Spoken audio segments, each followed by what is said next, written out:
Good morning mga kapuso, narito po ako sa kahabaan ng Osmeña Highway sa lungsod ng Maynila. Kung mapapansin ninyo, maliwanag na po itong kahabaan ng lugar. Pasado alas 12 ng hating gabi kanina nang pailawan ng Manila LGU itong stretch ng Osmeña Highway.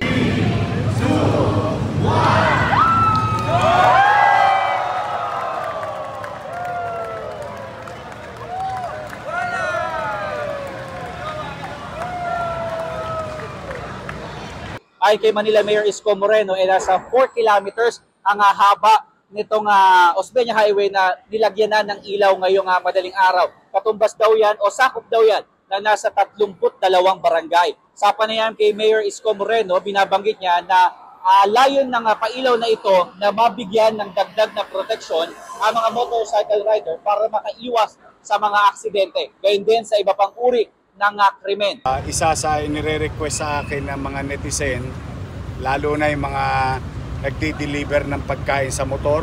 Marami na aksidente rito, dala ng madilim talaga ang ilalim ng Skyway. Batay din sa impormasyon galing sa Manila LGU, itong pailaw na ito ay donasyon ng San Miguel Corporation. Umabot ng 20.8 million pesos. At ito ay dinonate ng buong buo ng San Miguel Corporation. Ako po si Jomer Apresto para sa GMA Integrated News.